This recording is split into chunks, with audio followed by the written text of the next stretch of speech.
Shabbat Shalom. Let's try that again. Shabbat Shalom. Thank you. Thank you. Shabbat Shalom to everybody out there on our virtual congregation out on Facebook or YouTube. It's wonderful to have you with us. A few notes about this evening's service.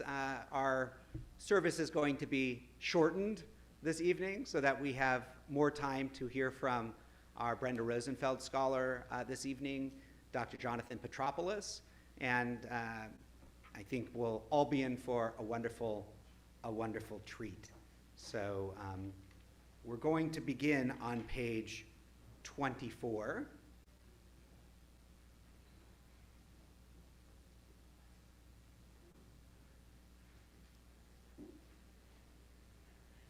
On page 24 with Shalom Aleichem in just a moment.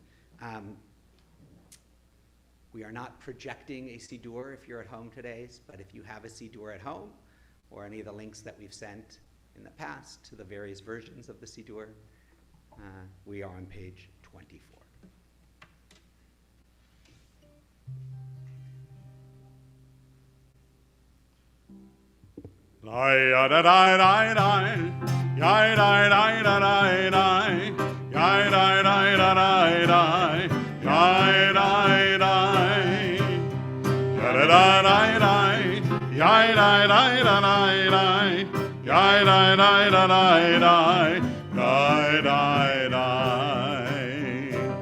Shalom Aleichem Malachei Hasharet Malchei Elyon Mimelech Malchei Amlachim HaKadosh Baruch Hu HaKadosh Baruch Hu Boachem L'Shalom Malachei Hashalom Malchei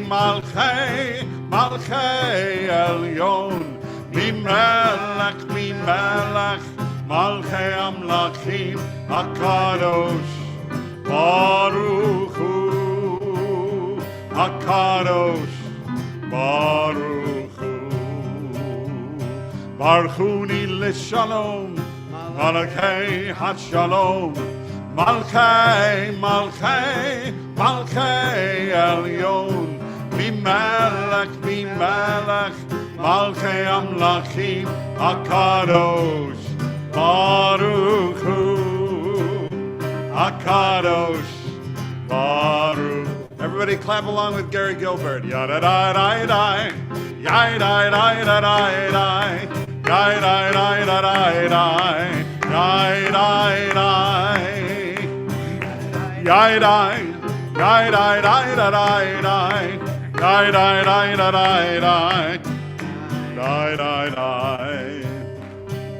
Seitchem L'Shalom Malachei Hashalom Malchei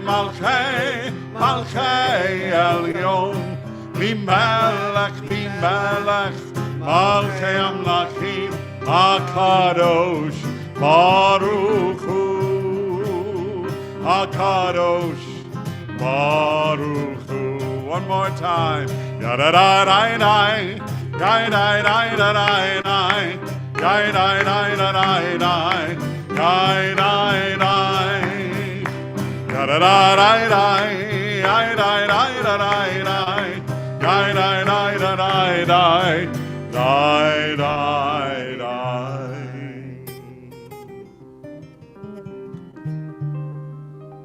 We turn back to pages 2 and 3 in our Siddur, in our prayer book. And this Shabbat, we get to celebrate with Joey Grossman and his family as he celebrates becoming Bar Mitzvah. We pushed this back a little ways over time because of COVID, as so many things in our lives these days, and are really excited to celebrate with Joey and his family this Shabbat. I'd like to invite Joey's parents, Van and Mark, to come up and help us to kindle our Shabbat lights.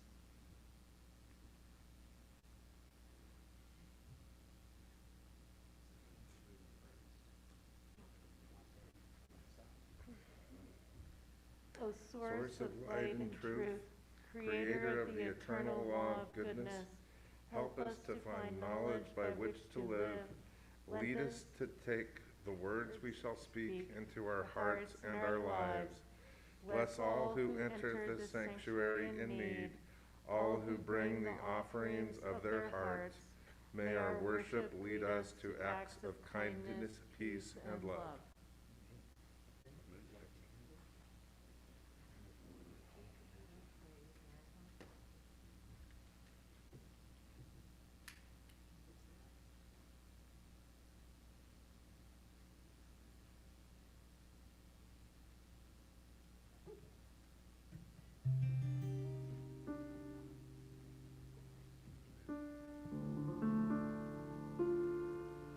Baruch atah Adonai, Eloheinu melech haolam, asher kireshanu v'mitzotav v'tzivanu lehadlik ner shel Shabbat.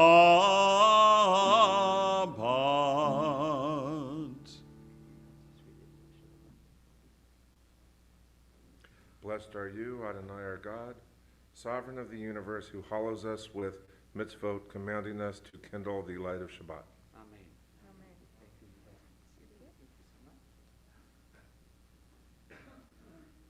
You may be seated. We take a moment to reflect on the week that has passed, to go back to last Shabbat, to pause on each day, reflect on its challenges and its blessings, and then we'll come back and join in singing Lecha Dodi, which is on pages 20 and 21.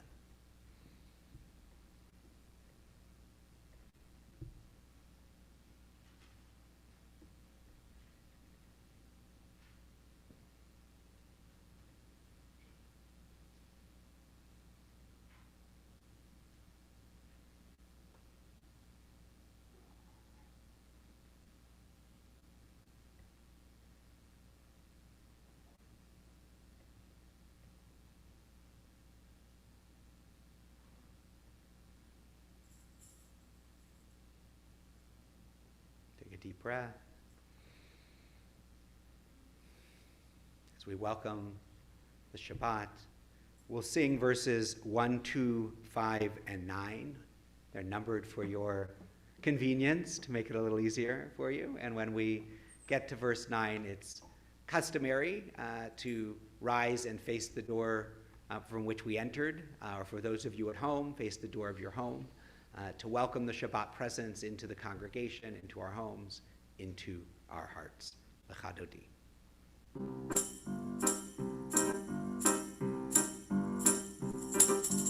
Lecha Dodi likrat kalai alalai alalai alalai Pnei Shabbat nehekabela Lecha Dodi likrat kalai alalai alalai alalai Pnei Shabbat nehekabela Shamor v'zachor b'dibor echan Hishme'anu el hamyuchan Adonai echan u'shmo echan L'shem multiferet ve'litchila Lecha Dodi likrat kalai alalai alalai alalai B'nei Shabbat nehekabela Lecha Dodi likrat kala yalalai yalalai yalalai B'nei Shabbat nehekabela Likrat Shabbat lechuven elcha Ki mekor habracha Meirosh mikedem nesucha Sob ma'aseh b'mashva kila Lecha Dodi likrat likrat kala yalala yalala yalala bnei Shabbat mehekapela lechadoti likrat kala yalala yalala yalala bnei Shabbat mehekapela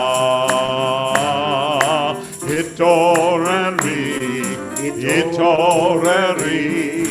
Kiva ore Umi ori Uri Shiraveri Kevor Adonai Alayet Nigla Lechadoti likrat kala yalala yalala yalala bnei Shabbat mehekapela Lechadoti likrat kala yalala yalala yalala bnei Shabbat mehekapela. Rise if you're able and face the doors. Oi v'shalom ateret bala gam v'simcha u'v'tzola toch hamonei am segula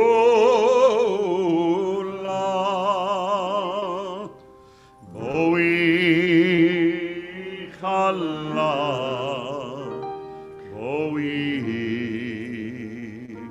chala. Lechadoti likrat kala yalala yalala yalala bnei Shabbat mehekapela. Lechadoti likrat kala yalala yalala yalala bnei Shabbat mehekapela. We turn to page 26, and I invite Joey Grossman to come on up and help to lead us.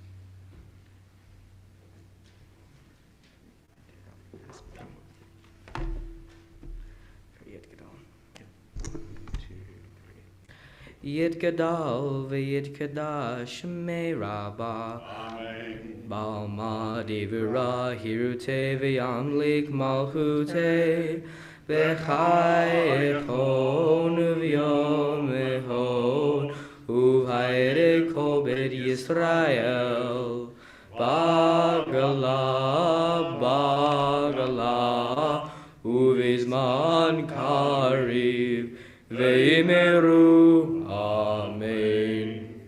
Yehei Shemei Rabba Mivra Le'olam Ulamei Omayar Yitbarak V'Yishtabak V'Yitpar V'Yitramam V'Yitnaseh V'Yithadar V'Yitale V'Yithalal Shemedi Kurishir Brihu Le'ela min kol birchata v'shirata tush bechata v'nechemata damiran ba'alma ve'imeru Amen. Baruch Hu, our call to prayer, page 28, just reading. Baruch et Adonai Hamparah, Baruch Adonai Hamparah, Leolam Va'ed. Praise Adonai, to whom praise is due forever. Praise be Adonai, to whom praise is due, now and forever.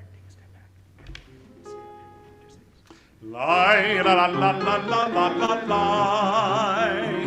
Lai la la la la la la la lai. Lai la la la lai. Lai la la la la lai. Lai la la la la la la la lai. Lai la la la lai. La la la la lai lai. Lai la la la la lai lai lai. Baruch Hu et Adonai HaMevorach.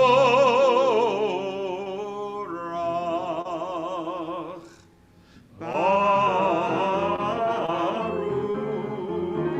Adonai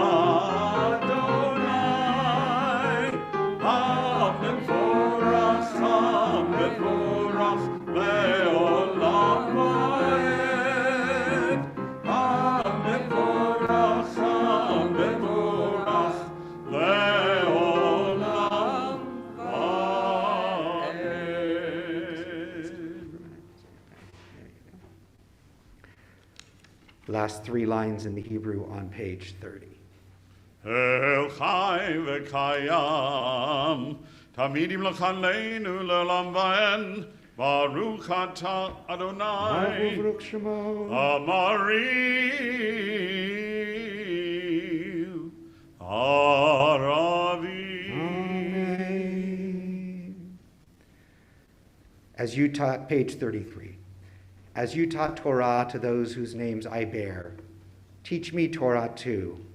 Its mystery beckons, yet I struggle with its truth. You meant Torah for me, did you mean the struggle for me too? Don't let me struggle alone. Help me to understand, to be wise, to listen, to know. Lead me into the mystery. Ve'avarcha, atasir mimenu le'olamim, Baruch atah Adonai, Baruch Shemo. Oivamo Yisrael. Amen. Page 34 and 35, Shema Yisrael.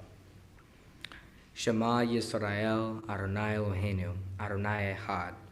Baruch at Shem Kevod, Malchuto, Leolam Va'ed. Hear, O Israel, Adonai is our God. Adonai is one. Blessed is God's glorious majesty, forever and ever. Shema Yisrael, Adonai Eloheinu, Adonai Echad. Shema Yisrael, Adonai Eloheinu, Adonai Echad. Shema Yisrael, Adonai Eloheinu, Adonai Echad. Shema Yisrael, Adonai Eloheinu, Adonai Echad. Baruch Shem Kevod Malchuto, Le'olam Va'ed. Baruch Shem Kevod Malchuto, Le'olam Va'ed. Shema Yisrael, Adonai Eloheinu, Adonai Echad. Shema Yisrael, Adonai Eloheinu, Adonai Echad. We continue on page 36 with Ve'ahavta. Ve'ahavta et Adonai Elohecha b'chol levav u'b'chol nafshecha u'b'chol meodecha v'hayu hadvarim ha'ele asher anochi mitzavecha hayom al levavecha Vishinantam levanecha, v'dibarta ba'am, v'shivtecha b'veitecha, u'lektecha v'derech, u'shokbecha, u'vkumbecha, u'kshartam le'ot al yadecha, v'ayutafot beinenecha. Ukshavtam al mizuzot beitecha uvishareha leman tiskeru vasitem et kol mitzvotai vaitem kedoshim leElohehem ani Adonai Elohehem Asher hodzeti ethem me'eretz Mitzrayim liyod lahem Elohim ani Adonai Elohehem. Adonai Elohechem Emet.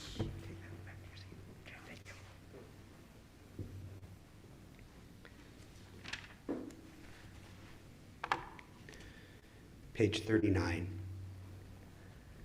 Standing on the parted shore of history, we still believe what we were taught before ever we stood at Sinai's foot, that wherever we go, it is eternally Egypt, that there's a better place, a promised land, that the winding way to that promise passes through the wilderness, that there's no way to get from here to there except by joining hands and marching together.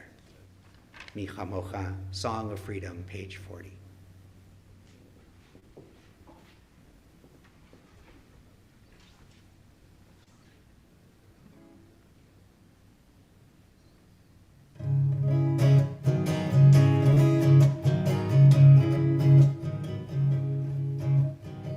Mi chamocha ba'elim Adonai, mi kamocha nedar b'kodesh, norat tehilot osei feleh. Mi chamocha ba'elim Adonai, mi kamocha nedar b'kodesh, norat tehilot osei feleh. Malchutcha ra'u banecha, bokeyam livnei Moshe u'Miriam. Ze Eli, anu. Ve'amru Adonai yimloch le'olam va'ed. Everybody join me now. Mi chamocha ba'elim Adonai, mi kamocha nedar b'kodesh, norat tehilot osei feleh. Norat tehilot osei feleh. Norat tehilot osei feleh.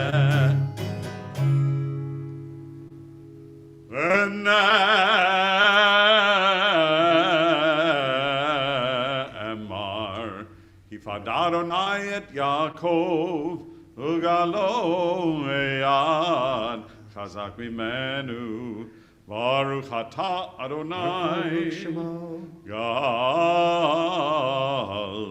Yisrael. Amen. Ufros aleinu sukkot shlomecha, we ask to be sheltered under a sukkah, a shelter of peace. Ufros aleinu sukkot, sukkot shlomecha. Ufros aleinu sukkot, sukkot shlomecha. Yalai lalai, yalai lalai, yalai lalai, yalai lalai, yalai lalai, yalai lalai, yalai lalai, yalai lalai. Ufros aleinu sukkot, sukkot shlomecha. Baruch atah Adonai haporeis sukkot shalom aleinu, sukkot shalom aleinu, ve'al kol amo Yisrael, ve'al Yerushalayim.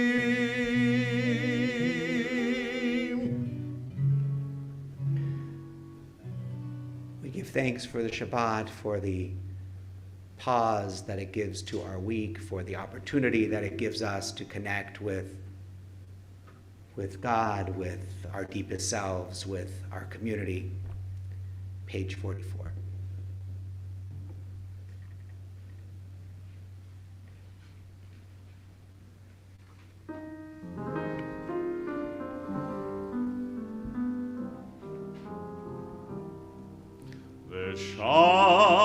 V'shamru b'nei Yisrael et HaShabbat la'asot et HaShabbat lidorotam beritolam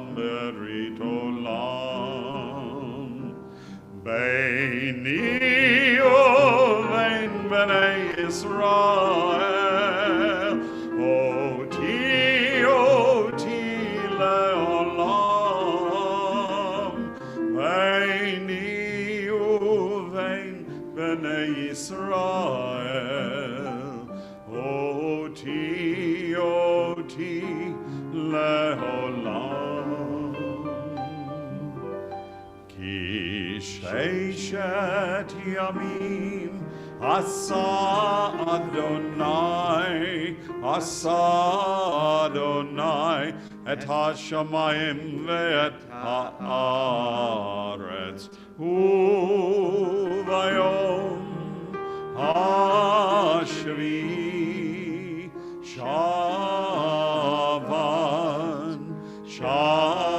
shavat vayinafas Beini uvein b'nei Yisrael oti le'olam Beini uvein b'nei Yisrael oti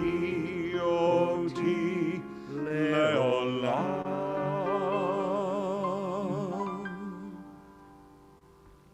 V'shamru b'nei Yisrael et HaShabbat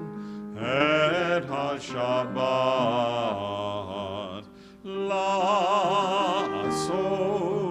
et HaShabbat lidorotam berit olam berit olam.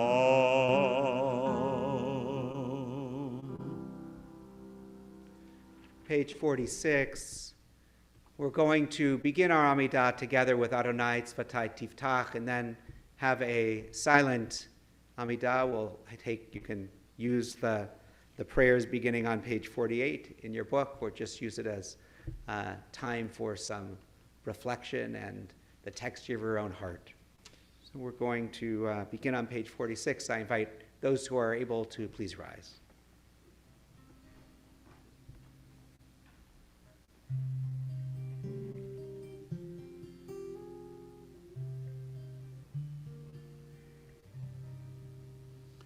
Adonai sefatai tiftach ufi yagid tehilatecha Adonai, open up my lips that my mouth may declare your praise. We continue silently.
Bottom of page 62.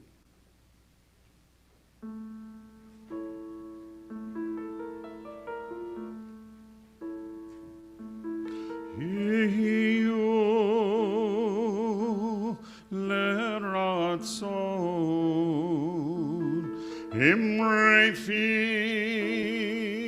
v'hagion libi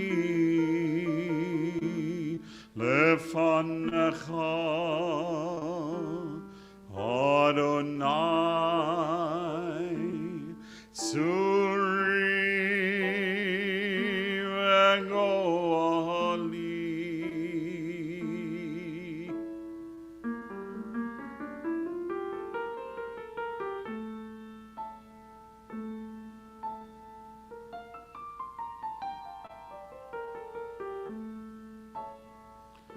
Ose shalom bimromav hu yaseh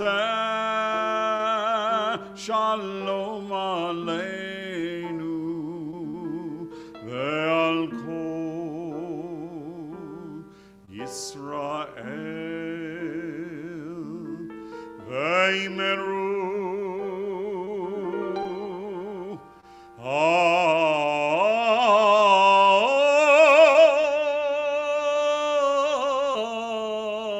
Amen.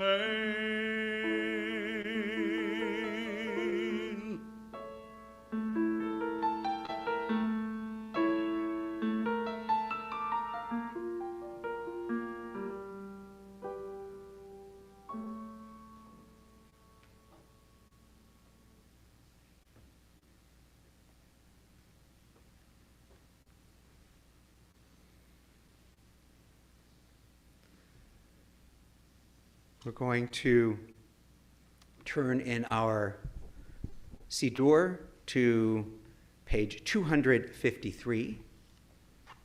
253, as we turn our thoughts to all of those in our community and in our lives who are in need of healing of body, mind, of spirit.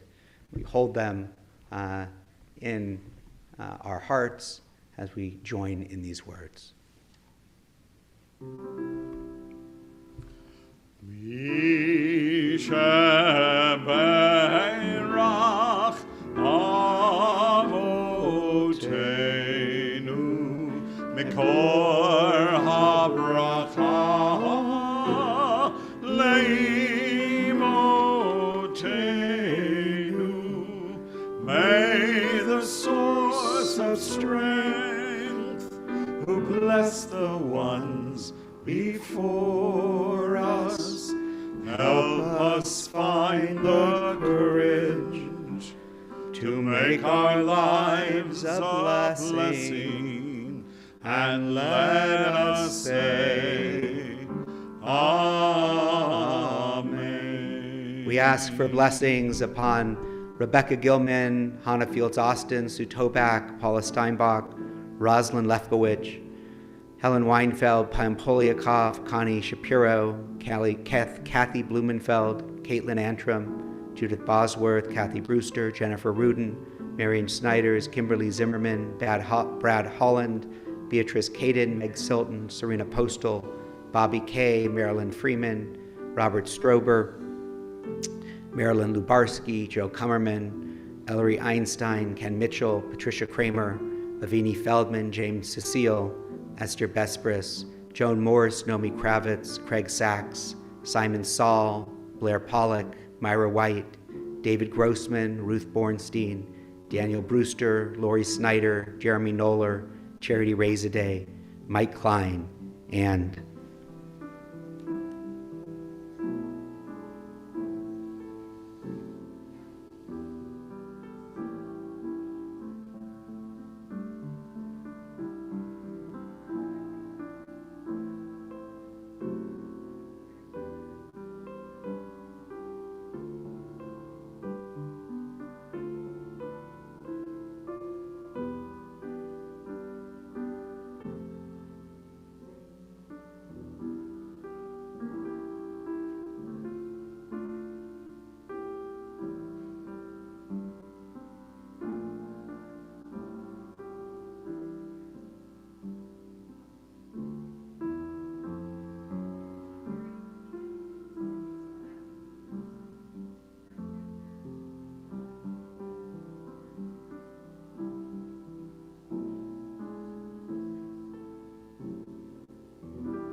Vishebeirach imotenu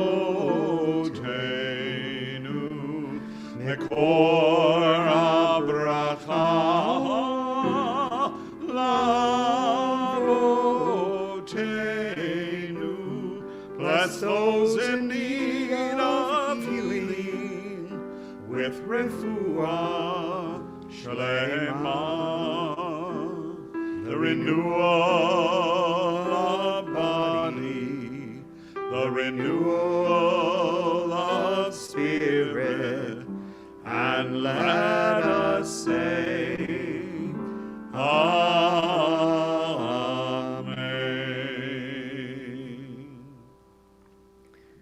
We're going to conclude the formal part of our service here with Aleinu and Kaddish, and then move into our special program with Professor Petropoulos. So if we turn our books now to page 282, in the middle of the page for Aleinu L'Shabeach, and ask everybody who's able to do so to please rise.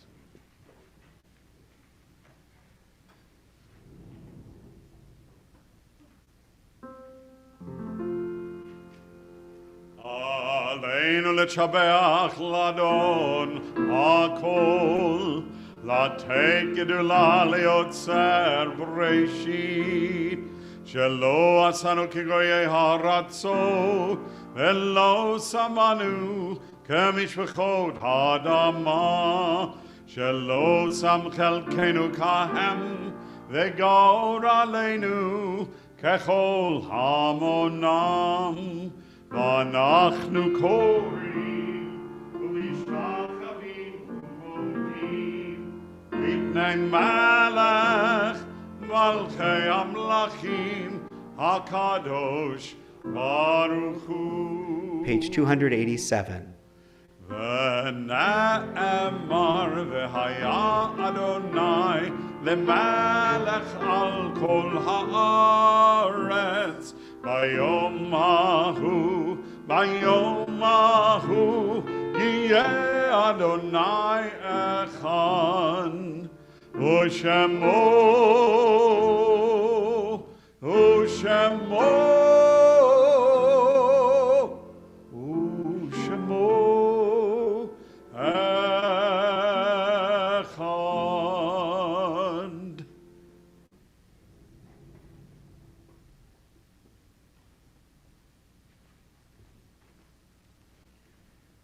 Page 294. We take a moment to remember those who have been important in our lives and have left this earth, those who have died in recent days or at this time in years past. On this Shabbat, we remember the yortzites of all of those who were killed in 2018 in the Tree of Life Synagogue. We remember in our own community the recent deaths of Ray Haynes, stepfather of Liz Fields, Ed Portnoy, father of Andrea Week, James Mack, husband of Petra Mack, son-in-law of Simon Saul, Gabrielle Silton, Rabbi Art Levine, and Ann Hudson. Remember the yortzites, the anniversaries of the deaths of Elmer Bieberfall, Gussie Bernstein, Norman Handelsman, Paulette Sevi, Gisela Green, Adelheid Lesser, Berta Liebschard, Jeff Peterson, Selma Weiss, Carol Edelman, Al Eli, Dan Friedman, Harvey Sawicki, Janet Taylor, Philip Blank, Harold Brent, Benjamin Henring, Barbara Keppelman, Sarah Lee M. Okada, Stephen Carl Parker, Isaac Itzik Silveira, Belle Taft, Tony Zoller, Jay Ginsberg, Lynn Jacobs, Rabbi Stanley Rosenbaum, Sally Schuster, Polly Schwartz, Murray Slomka, Harry Sokol, Rose Balofsky Burgle, Edith Burgle Gachi, Evelyn Feinberg, Simcha Levy, Eugene Pontak, Jacob Sharfy, Gertrude Bleich, Warren Estrin, Roberta Goldstein, Nathan Landsberg, Norbert Lowe, Marvin Minoff, Patricia Mooneyham, Iris Sachs, Cecile Sachs-Abers, Roscoe Stroud, Samuel Weiner, Joel Zuckerman, and if you're remembering, please share their names.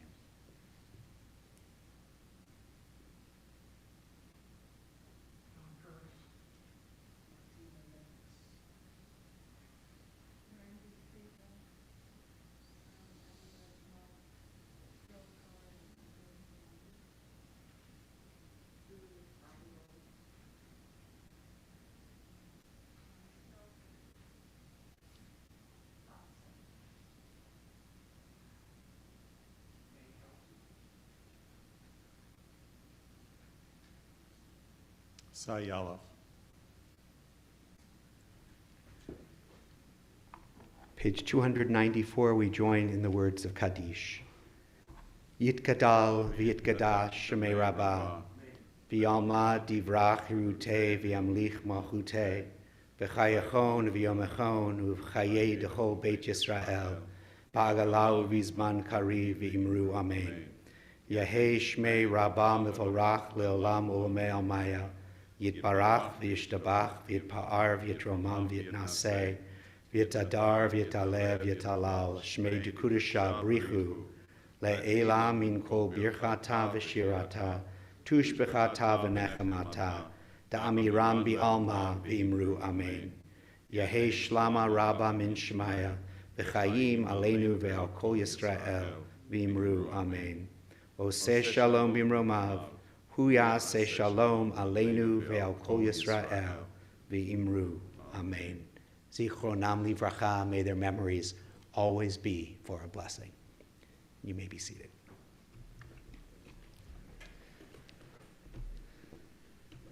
So I'd like to invite up to talk a little bit about what we're doing this evening as we have Professor Petropoulos share as part of the Brenda Rosenfeld Scholar Series. First, Nancy Ambrose.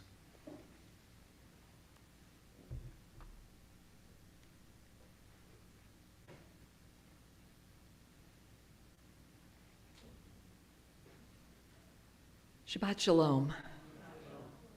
It is my pleasure to welcome all of you, those here in the sanctuary and those watching from home, to the 14th presentation of the Brenda Rosenfeld Scholar Series. And a very special welcome to our guest speaker, delayed for a year and a half, Professor Jonathan Petropoulos. Thank you so much for being here this evening. This speaker series was established to honor Brenda's many contributions to Temple Beth Israel and to continue her legacy by bringing to the congregation the best and brightest in diverse fields, as Brenda always did during her 4 decades in leadership roles at TBI. In the past 7 years, the Brenda Rosenfeld Scholar Series has proudly hosted dynamic speakers on subjects that were of interest to Brenda: Israel, politics, education, theater, Jewish humor, art, government, and Jewish food. Tonight's speaker, one of the country's most foremost historians on Nazi-looted artwork, will continue that tradition. And now I would like to call on Diane Schuster to introduce our speaker this evening.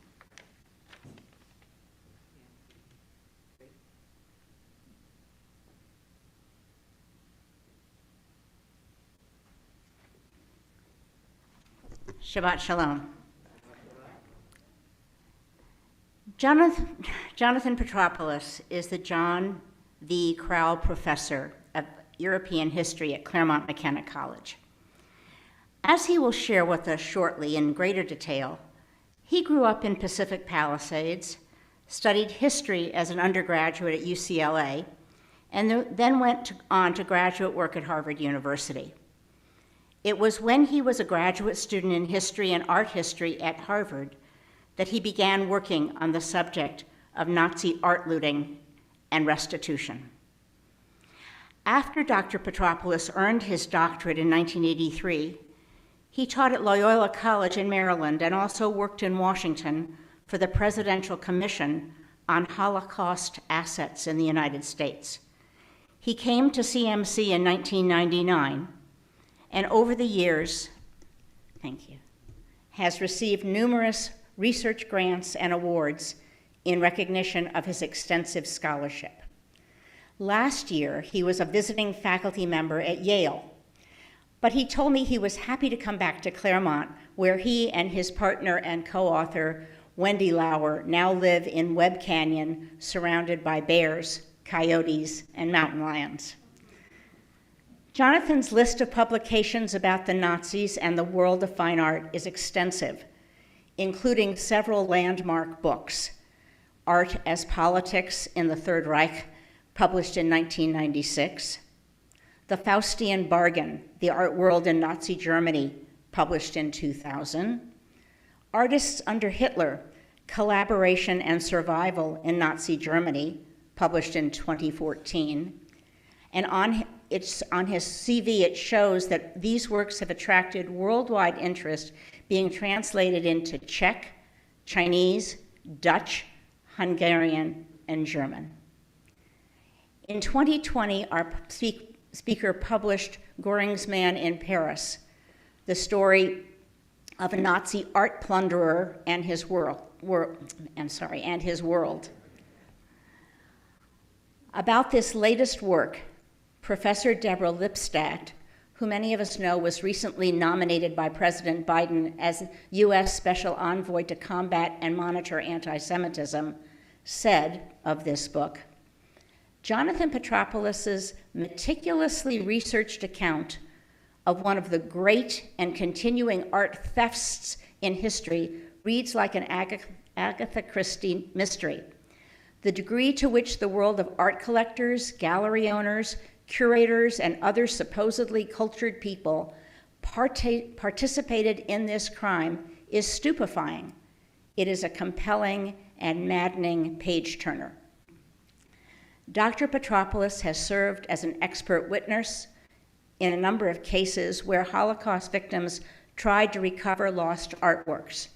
Tonight, he will bring us up to date by talking about what is happening today with restitution to Holocaust victims. We welcome Dr. Jonathan Petropoulos.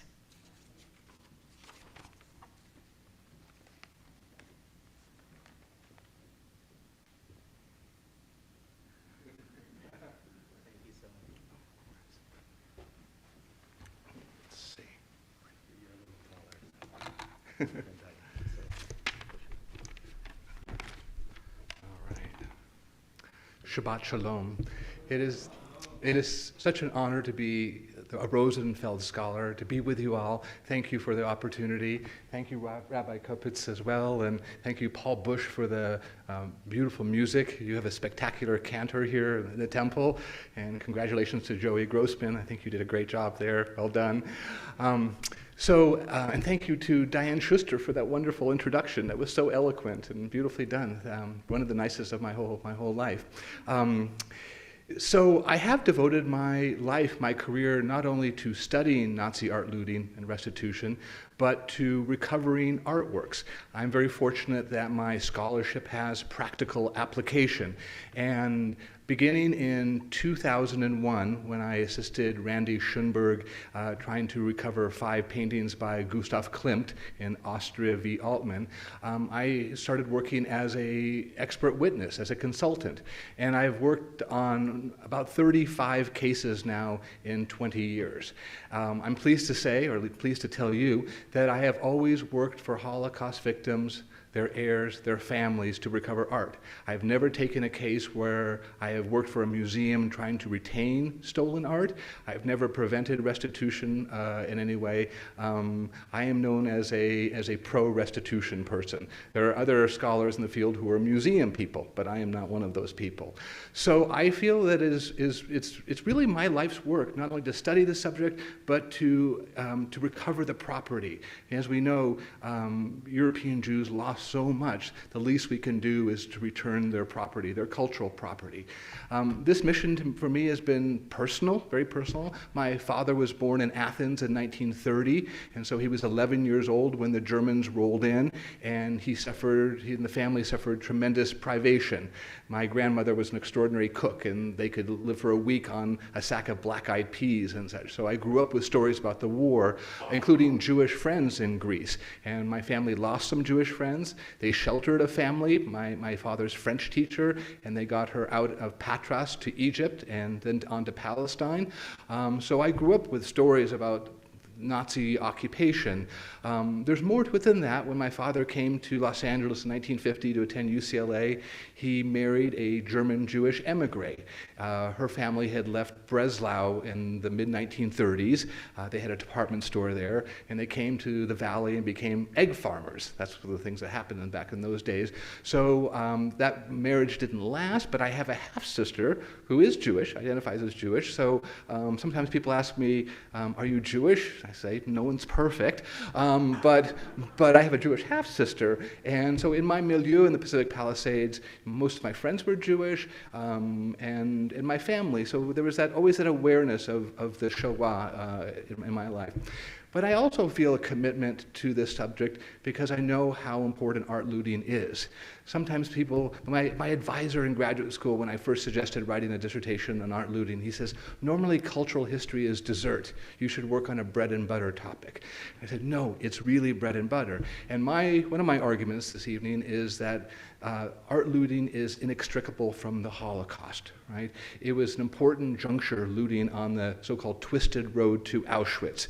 And taking a people's property, especially their cultural property, was an essential step. It dehumanized the victim, right? Any of us, when we're rendered into a state of abject poverty, we look lesser. And before the Nazis went and started systematically murdering people, they reduced them to poverty and took their property. Art looting is also important when one studies perpetrators. It was a kind of gateway drug for many of the worst perpetrators. In the 30s, they started stealing property, and later they started killing. And the art looting showed the perpetrators that persecution could be profitable. Right? Don't underestimate self-enrichment and greed as a part of the Holocaust or the mindset of the perpetrators in this way. And as I've done my scholarship, I've been aware of this link between looting and the Shoah. In my most recent book, Göring's Man in Paris, the subject, a Nazi art looter who worked for Hermann Göring in Paris, I interviewed him over a 9-year period from 1998 to his death in 2007. And he told me that he went into apartments, Jewish apartments in Paris, that were still warm. What does that mean? It means that the residents were recently evicted, and they were sent to Drancy, almost certainly, and then on to Auschwitz, where they met their fate. He was going into people's homes shortly after they left. After he died, I found a letter where he boasted to another German that he had murdered Jews with his own hands. So this is not just taking art. This is taking lives as well, right? And I think we have to keep in mind the importance of plunder on a grander scale, right? There was so much looting in Europe, and so much of it flowed into Nazi Germany. In the city of Hamburg, there was an auction of Jewish property every day during the war. Every day there was, in one city, right? Over 100,000 people in Hamburg alone bought looted Jewish property, scholarship shows, right? And so that raises big issues. I mean, if you see all this property coming in, furniture, fur coats, sometimes with Jewish names in them, right? It leads to that question, that one of the big questions, what did they know, right? So art looting, it's not just about a beautiful picture there. It goes deep into the study of the Holocaust. Right. So I wanted to talk a little bit about my pragmatic work, recovering Nazi looted artworks and helping. I work for lawyers primarily, who then work for heirs, and so I've really seen the evolution of the field over the last 30 years since I began this work in actually 1983. So there's 3 topics I wanted to talk about in terms of the current state of restitution. They sound a little wonky, a little academic, but I hope you'll find them interesting. The first is the notion of a duress sale. A duress sale, as you might imagine, is when someone sells something because they're being persecuted, right? They've lost their economic livelihood, they've had other property taken from them, they feel pressure and constraints in this way. And it used to be that in order to recover an artwork, for it to be restituted, you had to show that it went into the possession, into the hands of a Nazi looting agency, right? The Gestapo took it, or one of the myriad of other agencies. They're kind of exotic, and there's one called the ERR that was in Paris, so one of probably about a dozen looting agencies. But you had to show the Nazis took it into their possession, and then you could recover it. But beginning in the early 2000s, the notion of a duress sale started to gain traction. And people started to say, well, maybe if they were forced to sell it, they couldn't earn a living and such, maybe we should be restituting that to them. And then in 2009, there was a major international conference in Prague, and also in Theresienstadt, and they came up with something called the Terezin Declaration. And in the Terezin Declaration of 2008, it says specifically that duress sales are grounds for restitution. And so that's been a huge sea change in the restitution field. I am busier now with my restitution work than any point in my whole career. And that might surprise you. You must have thought, oh, all that's done, right? The so-called unfinished business of World War II that Stuart Eisenstadt talked about must be done now. We've recovered everything. Not with duress sales now. It's just a whole new area. And so, for example, on Monday of this week, I was in Columbus, Ohio, and I went to the Columbus Museum of Art, and I delivered the bad news for them that they had a beautiful painting by Ernst Ludwig Kirchner, a German expressionist painter, and it had been sold under duress by a Berlin Jewish dealer named Victor Wallerstein. And I said, in my report, I wrote a preliminary report for them and then went and met with the museum director. And I said, look, all the legal precedents now show that, this painting has to be returned. Victor Wallerstein was forced to close his art gallery in Berlin in 1934. He was trying to sell art out of his living room, not very successfully. He wrote, and we have his letters, that he was trying to emigrate and raise the funds.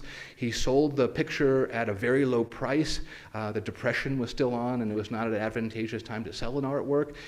Clearly, he would not have sold this picture for this price if he had had room to maneuver. And so it was interesting in the museum's files, and they shared their files, they had notations. It appears that this work was sold under duress out of fear of persecution. They've known that for a long time. But it just was until in recent years that was not grounds for restitution, as I said, right? So the issue of a duress sale is very controversial, right? Because it's not as clear as having something taken. And so there is pushback from the museums in many cases. But the case law is evolving in a way that's very positive for victims and increasingly their heirs. And so I'm quite confident that Ernst Ludwig Kirchner painting will be returned from the Columbus Museum of Art.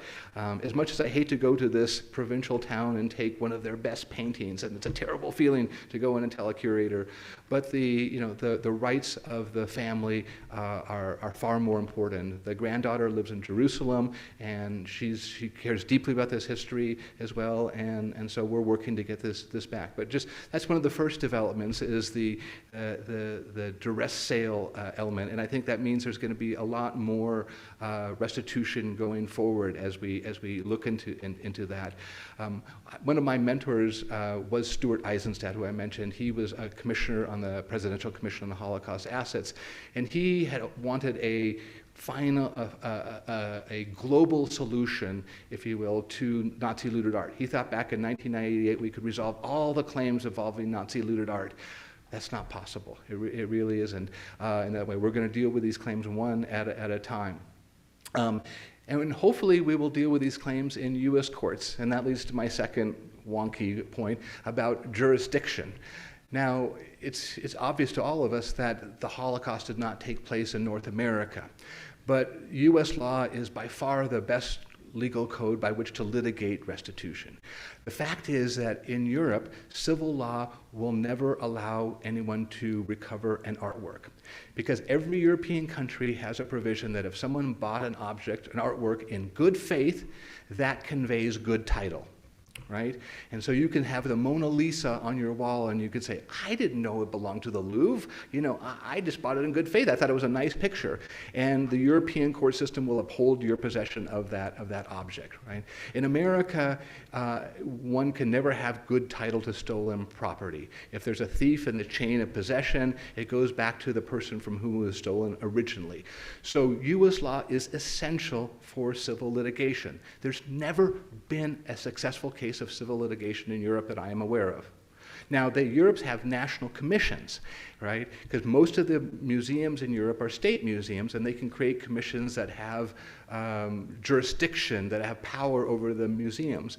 And one good thing recently is that the commissions that are adjudicating these claims have, first of all, they've embraced the duress sale, and they're returning works that were sold under duress. I helped get back a beautiful Kandinsky to the Loewenstein heirs of Amsterdam earlier this year, and that was the Dutch Restitution Committee that decided that. The German Restitution Committee is also doing much better, so that's the good news on this. But again, if you go to civil litigation, if someone has, a private party has a looted artwork in Germany or in France, and you go and sue them, you have no chance in a European court. So we need the U.S. jurisdiction. You know, the Shoah did not happen here, but we're going to certainly litigate it here. This is what we want. And when I worked with Randy Schoenberg on Austria v. Altman, it has a kind of flipped name there because the Republic of Austria sued the Altman family preemptively. So they're the plaintiffs in this. Great, nice, right? The Woman in Gold film, right? And I love it that people cheer at the end of the film when the picture comes back there, right? So Randy Schoenberg had opened the door for us with an exception to the Federal Sovereign Immunity Act. Right? And there's a law dating from the 1970s that you can't sue a foreign state, a foreign government.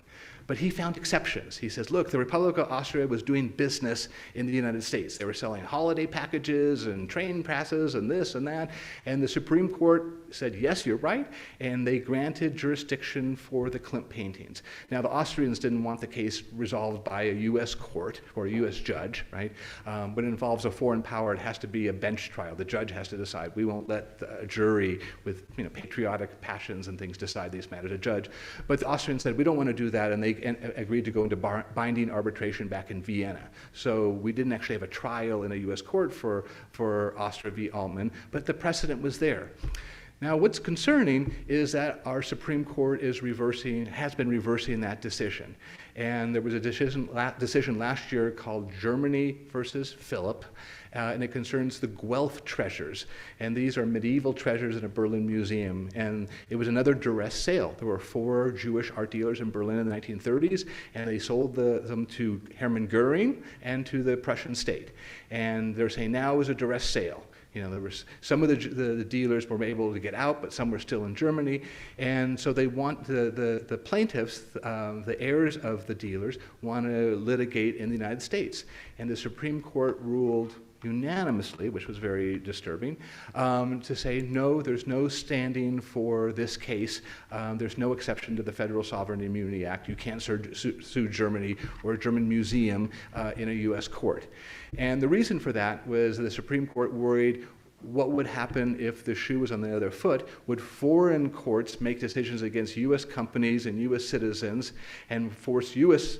companies and citizens to relinquish property and do things? And it was a abrogation of our sovereignty, a breach of our sovereignty, and that's the rationale for it. Now, there is some hope that there will be an exemption for cases involving Holocaust-era assets, Nazi looted art. That has been discussed. It may require a separate piece of legislation, but I think if people realize that there's no hope for getting things from private parties, private citizens in Europe, and it's really hard to sue the state museums in Europe in the U.S. court, that they will provide an exception. I worked on one case. I've worked on one case for 18 years. It involves a picture by Camille Pissarro, a French Jewish impressionist. Many of the collectors of Pissarro were Jewish as well, and his works are often looted. And this was a painting that was forcibly taken from a woman just before she emigrated in March of 1939, Lily Kassir.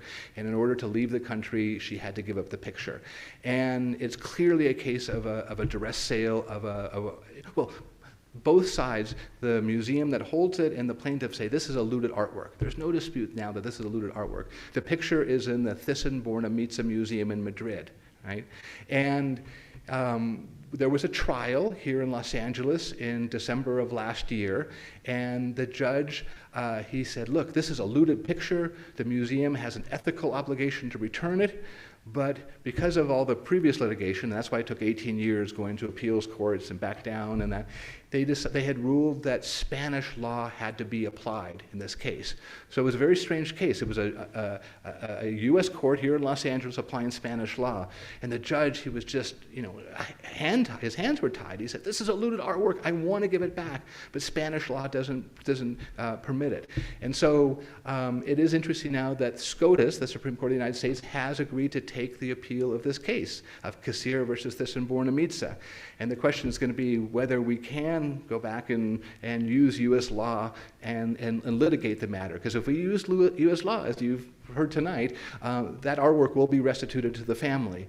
But this is what we have right now. We have a museum in Spain, a museum from the funded by the Thyssen-Bornemisza family. They were arms dealers who paid Hitler. The person who bought it was a playboy who was married 5 times and was really a scoundrel. And he bought all this looted art, and it's in his museum in Madrid. And so I'm hopeful that we're going to go get that art in Madrid, and that American law will be applied in this case. So it's hard to know what the Supreme Court's going to rule. Apparently there's going to be a ruling in January.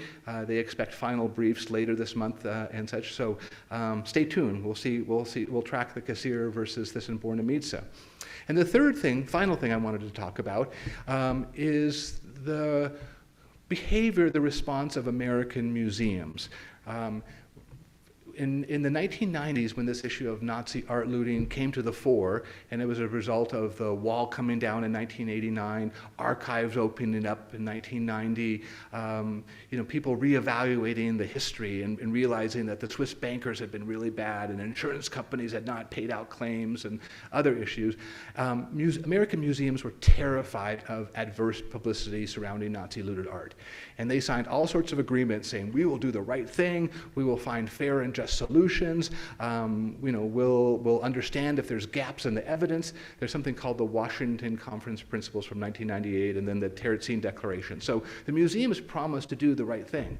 In reality, they were terrible. They hired outside counsel who paid no attention to these international agreements, because most of them were not legally binding. They were best practices. And the outside counsel, all they knew how to do was to fight fiercely. And they would say they would defeat claims from statute of limitations, or they'd go to laches, why didn't you go after it earlier? Or they would say choice of law, or they would suppress evidence. I had expert reports that were not admitted into court. These are American museums, our 501c3 tax-exempt, tax-funded institutions who were using every trick in the playbook to avoid giving back Nazi looted art.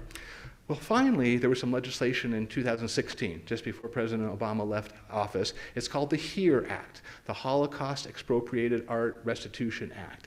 And basically, it said you can't use the statute of limitations to prevent a claim, or it gives the claimant 6 years from the time they discover the work is looted and ask for it to initiate litigation. And that's made a huge difference. And I've had cases, I've been working for the heirs of Fritz Grunbaum, the Viennese cabaret performer who had great art, Egon Schieles and others.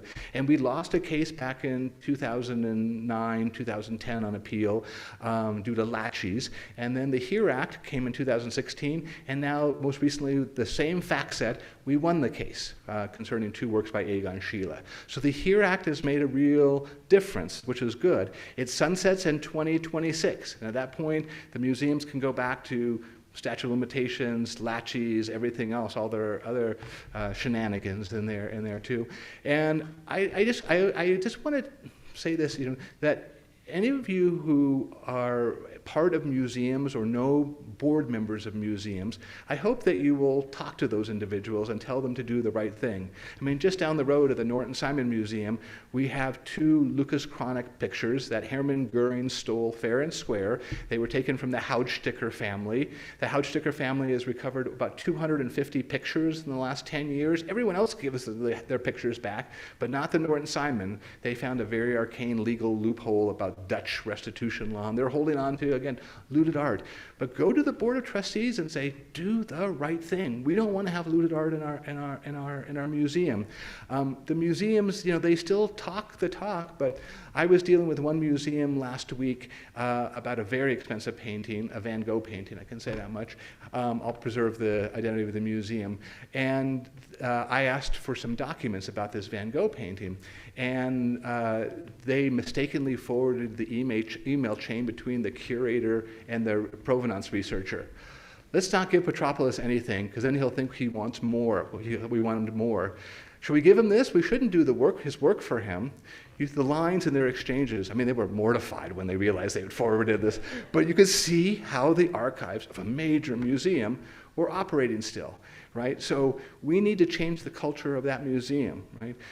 Some of our developments have been good, like direct sales and expanding that's very positive. The HERE Act is positive, but it's still not enough. The Supreme Court is, it's hard to know these days about the Supreme Court and have faith in it, right? So things are still in flux. Don't believe that just because this history happened 75 years ago, that everything is set and finite. I read last week that Stuart Eisenstadt had negotiated another reparations agreement with Germany, right? $767 million going mostly to Russian Jews. There were a great many who were in Leningrad and endured the siege of Leningrad. But, even now, decades and decades later, we're still achieving things with reparations and restitution, but we have to realize that the stakes are high. The artworks have gone up in value. The museums fight fiercely. The legal code is problematic. So my message is a mixed one to you tonight. There's some good news, but there's some areas of deep frustration. I just know that I'm going to keep fighting for the rest of my days. So I'm happy to take questions, and thank you for your attention. Thank you so much. Thank you very much. So if you have questions in the crowd, Cantor Bush has a microphone. If you have questions in the crowd, since the people online won't be able to hear me, if Cantor Bush has a microphone and we'll go around. If you have questions online, on Facebook, it's the only thing that I'm... Okay, we can also see it on Zoom, because Claudia's over there at the Zoom, so if you have a question there, please let me know. And if it's on Facebook, I'll see it here, so I'm not checking my email or anything, I'm just checking the questions here. And there were some questions, so Cantor Paul in the back.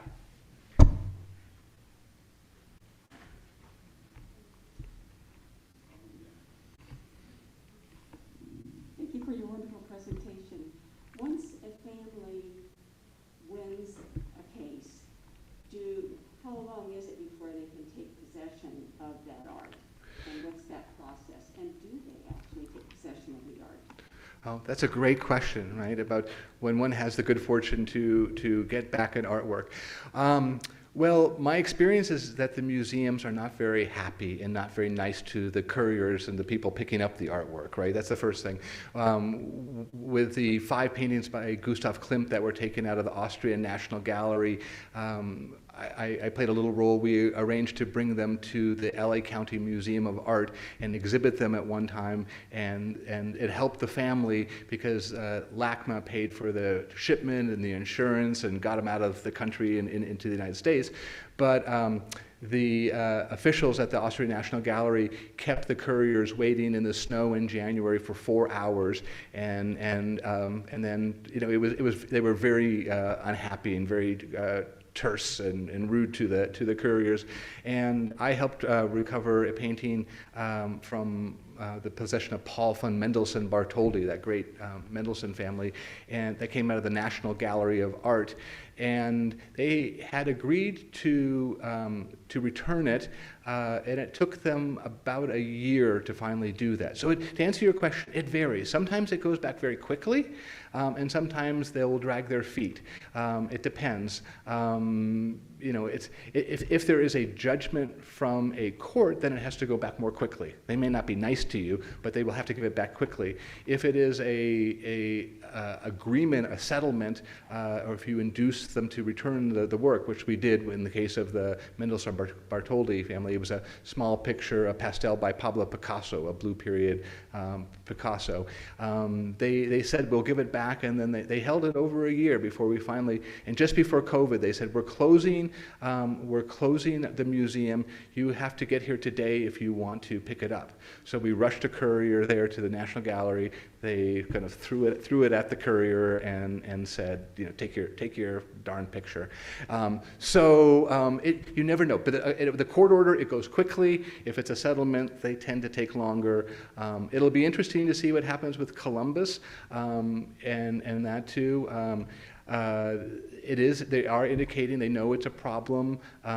They don't have the resources to buy the painting, right? Some of the museums one sees in the heartland, great old museums. The Columbus Museum was founded in 1878 and has beautiful collections with Monets and all sorts of things that are there. But they don't have the resources, the funds there. I don't think a settlement will be possible. And at some point, I think they're going to say, look, you got to give it back to the heirs. So we'll see. I've had such a range of experiences, but what's been pretty consistent is the unhappiness of the curators to lose the picture. Yeah. I think there was another question back there, right? Yeah, Emily? Yeah. I was wondering, in the case when someone purchased art and they didn't know it was stolen, and it gets returned to the family, do they get some sort of replacement or something like that? That's a great question. The individuals who are on the hook, if you will, are the art dealers. Right? And so if one is forced to give up a picture, one can go back to the gallery, to the art dealer who sold it and say, look, you gotta make me whole. You sold me something that was problematic. And art dealers often have insurance that can cover this, or they have ways to do it. So that's one's best chance, is to go to the dealer. I confess I feel better when I'm recovering works from a museum. It's not an individual, and the museum had professionals who should have done due diligence and recognized the issue. Now, I do have understanding with this issue of duress sales, because it used to be that, again, it wasn't a grounds for restitution, and that's why there was a notation in the Columbus Museum of Art files. It was from the pre-duress sale restitution days. It was 30 years old, and they said, by the way, those are in your files, and you admit that it's...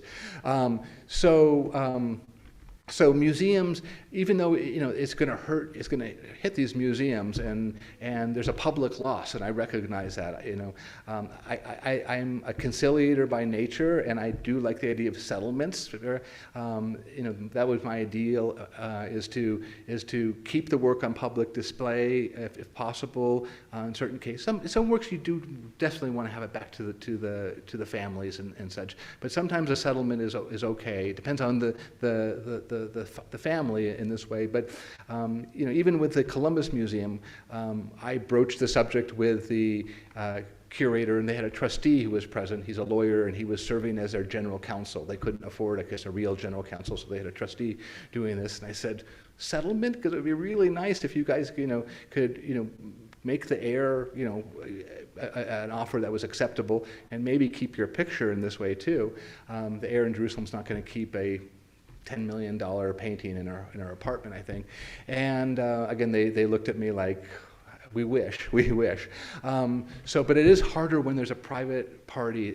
But those cases are fairly unusual, the private parties. Most of the restitution is happening from museums and such. And museums, interestingly enough, they don't have insurance. They don't insure the art on their walls. It's too expensive to do that, and they just live with the risk. That's what insurance. They use insurance to ship something if you loan of work and such. There's from nail to nail, there's shipment. So the museums is just part of the way they operate. They know that things come and sometimes things go. But at least the dealers are the one should go to in terms of the compensation. Yeah. So I'm going to take a couple of questions from online and then maybe one more from the room, and we're going to wrap up. I'm not going to ask all those online folks just because we're limited on time, so don't feel bad if I don't get to your question. The question of where does the funding come from to fight these fights, number one. I'm going to ask a few and you can decide how you want to answer them. And is there any indication that Russians will return art that they stole from Germans at the end of the war? Some of the art is art which was originally stolen from Jewish owners by Germans and then back to Russia by the Soviets. And is there any organized, somebody asked, is there any organized organization or groups of synagogues or other kinds of things that are actually trying to pressure museum trustees and people like that to return art? So those were sort of a few of them. There were actually a number more, but that's all I'm going to All right, thank you. So nearly every case is pursued based on contingency, right? The Germans have a great literal translation of that word. It's called Erfolgsbasis, on the basis of success. So the lawyers, the firms, the law firms, they fund the litigation. The claimants, they don't pay anything. The law firms, pay for all the research, the expert witnesses, everything else. But the firms take a percentage of if they're successful in recovery. And the percentages range from 20% on the low end to 40% on the high end, with 30% being customary in this way.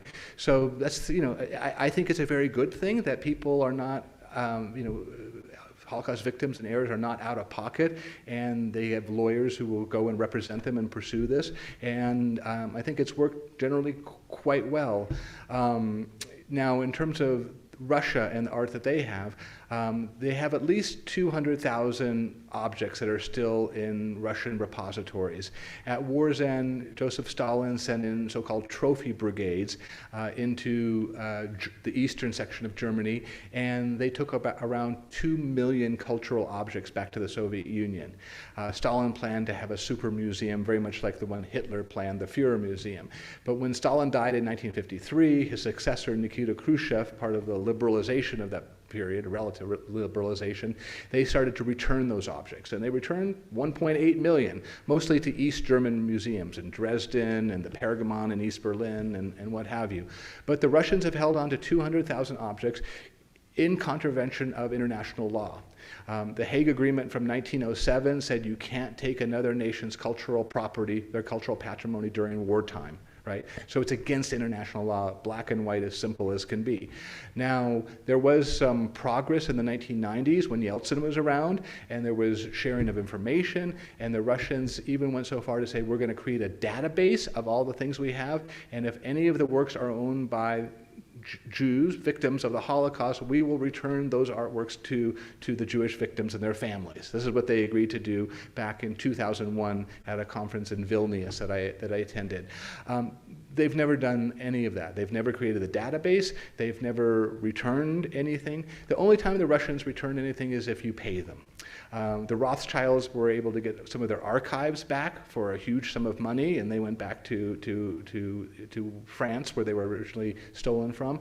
And I think if Putin is going to give anything back, it will be a kind of trade or barter. He'll want something out of it. Now, probably the most sought-after object that went missing during World War II is the Amber Room, right? It was in a palace outside of St. Petersburg, Sarsky Selo. The Germans took it to Kaliningrad, Königsberg, and it disappeared there in April 1945. And there are all these treasure hunters who are scouring old mines and looking at the bottom of the Baltic Sea and thinking they're finding. If the Germans find the Amber Room, they can trade that to Putin and they'll get a lot of their property back. But they need to make a deal. Putin has been honest. He says the restitution of what we have is for a future generation, right? He says, the Germans destroyed so many museums in the Soviet Union, we have a right to do this. That's a unilateral claim. Again, it's completely against international law. So am I optimistic with Putin? No, but he's not going to live forever, and we have to play the long game, and we'll keep track of what they have, and we'll do what we can. But this is an issue that's going to take time to resolve. I mean, just like the Swiss bank vaults are going to still take time to resolve too. We made progress years ago with numbered bank accounts, so those are much harder to do with Switzerland, but the bank vaults are still there. I was filming a documentary based on Goering's Man in Paris, and I went to the Swiss bank vault where my main character, Bruno Loza, had a vault, and I posed as a American collector, as a wealthy American collector. I wore a hidden camera in my pin, and I went and I said, I want to see your biggest vault here in the Swiss bank, the Zurich Cantonal Bank. And they took me in through the 3-meter vault, and they're the size of rooms, they're huge, and they're just filled with looted property, so much Nazi looted art in Switzerland. Also with the free ports, the Geneva and Zurich free ports, it's the looted antiquities that Getty had difficulty with, those were in free ports. So Switzerland is still a land of looted art, and there's so much there. Latin America too. We know that over 10,000 Nazis escaped to Latin America. Art is so transportable. You roll it up and you go. It's fungible. And so we know there's looted art in Latin America. So between Russia, Switzerland, and Latin America, we have work ahead of me that's going to keep us busy. Other questions? Final question, Diane? This will be our final question. Here we go. Just coming back to your work, what do you do? How much is this archival research? How much is it advocacy? How much is it when you're an expert testimony? What constitutes the job that you have to do? Oh, great question, Diane. Thank you. Every case is different, and that's one of the things I love about doing this. Randy Schoenberg, when he approached me, and it was very sweet. He had grown up here in Los Angeles and Brentwood, and we kind of knew of each other. And he's two LA guys. Like, I want you to write me the biography of these 6 paintings, because we were claiming 6 paintings. Tell me the story from the time they were commissioned and made to what happened to them. And he shipped me 12,000 pages of documents. I was on sabbatical in Cambridge, England there, and this box arrived one day, and I said, oh, I guess I know what I'm doing for part of my sabbatical there. And so during discovery, you produce all sorts of documents, both sides. They bring information they think is relevant. It's amazing how voluminous it can be. But sometimes it's a different task, right? I worked once, I'm slightly embarrassed to say this, for the Wildensteins, who are kind of a notorious art dealing dynasty. I say that they're notorious because I found in my book that Bruno Loza, who plundered the Wildenstein, he worked for them for 50 years after the war, right? They employed this old Nazi as an agent. But they had claimed, they had recovered 5 medieval manuscripts in the early 2000s. One was called the Busten, and it was valued at over $20 million, right? And the Nazis had stolen it in 1941, and then it had been sent to a monastery in Germany, and then after the war, it was recovered by the Allies, by the monuments officers, but they returned it to Monsieur George Wildenstein. But in the early 2000s, the Wildenstein family tried to sell these manuscripts. But one of the book dealers noticed that there was a marking of the Kahn family, Alphonse Kahn, another French Jewish family, and so the Kahn heirs said, "Aha, this is our property," and they made a claim for it. So my job was to figure out who owned it. Was it Alphonse Kahn or the Wildensteins? And I told the Wildensteins, "I'll do this for you, but you have to accept my findings. If I find it's a Kahn work, that's what it's going to be." And so I went to the Federal Archives in Koblenz. I found the documents from when the books were plundered, both the Kahn family and the Wildensteins, they live in the same neighborhood, and how their art came to the Nazi plundering headquarters in the Jeu de Paume Museum in Paris. I found the packing crates, how they were put on the same train to the Buxheim Monastery in Baden-Württemberg. I could see how they were the collections were intermingled in it together, the Kahn and the Wildensteins together. And I said, I found about 25 other cases where the Nazi looters, the people making the inventory, made mistakes. So I realized even though they kept records, they weren't perfect.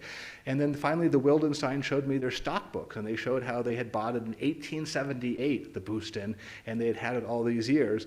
And so I came to the conclusion it was the Wildensteins, that the Nazis had made a mistake when they cataloged it. But that's one of the cases, the whodunit. So everyone is a little bit different. Sometimes I have to go to archives and do the research myself. Sometimes, as a case with Randy Schoenberg, they send you the documentations and say, make sense of it. But it's really using my skills as a historian. And I mean, to be honest with you, I think also as an advocate. And I'm revealing something here probably. An expert witness is supposed to be neutral in principle. We're supposed to be aides to the court and help the judge with arcane, difficult issues, right? I only take cases I believe in, right? That's what I usually do. I say, tell me about your story, tell me your case. And sometimes I say, I don't know if I can help you, I don't know if it's a great claim, but when I take on a case, I believe in it. And so, okay, maybe I'm not as impartial as I should be. But yeah, I love the challenge of figuring out the histories here, and it's like a whodunit. And I have to say, it's become more feasible, more rewarding because of digitization and the internet. It used to be really hard to track down these things, and it's amazing what you can find on the internet. So that also has revolutionized the restitution field too, having the computer resources and that too. So thank you, Diane, for a great question. Thank you so much. Thank you very, very much. Well, thank you, thank you all. Thank you so much. I'd like to invite Gary Gilbert to come forward and just share a few announcements, and then we'll close with a song and Kiddush.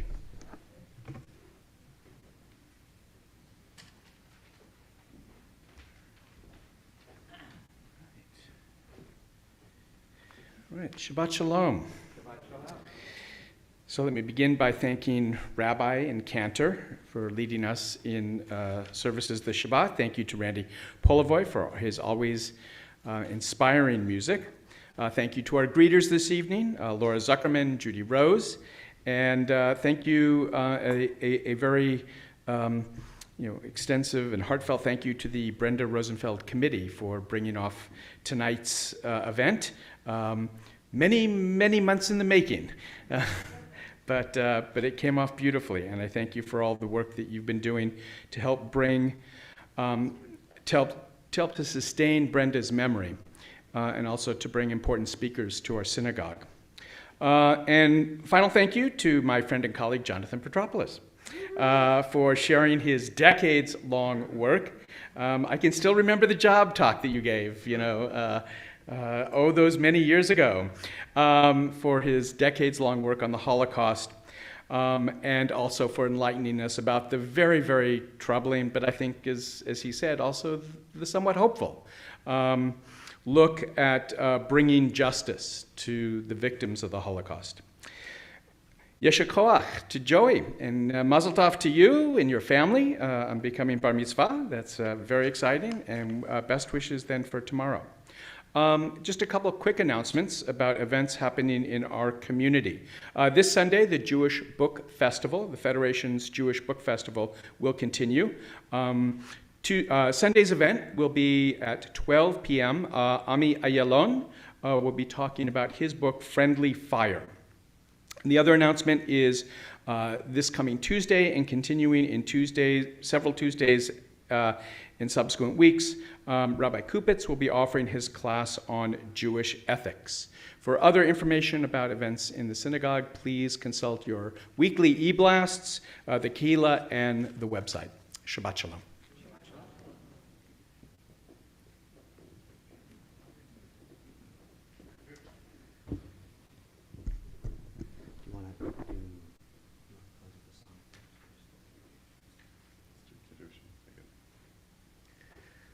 All right, we're going to close with Kiddush and Motzi.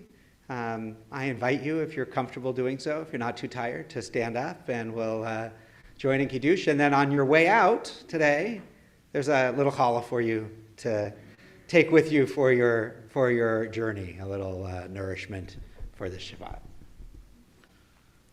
Baruch atah Adonai Eloheinu melech haolam, borei peri hagafen. Baruch atah Adonai Eloheinu melech haolam, asher kidshanu b'mitzvotav v'ratzavanu b'shabbat kodsho v'ahava uvratzon hinchilanu zikaron lema'aseh v'reishi ki hu yom techila lemikrai kodesh zecher letziat Mitzrayim Kivanu v'acharta v'otanu kidashta mikol ha'amim v'shabbat kodshecha v'ava uvratzon hinchaltanu Baruch atah Adonai Mikadesh HaShabbat. L'chaim.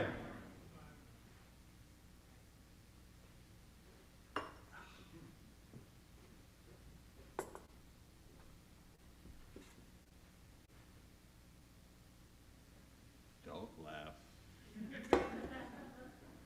We'll be back to the big love soon. Baruch atah Adonai Eloheinu melech haolam hamotzi lechem min haaretz. Shabbat shalom. Shabbat shalom, everyone. Thanks so much for being with us here in the sanctuary and at home. Thank you again to Professor Petropoulos, and have a wonderful Shabbat. See you soon.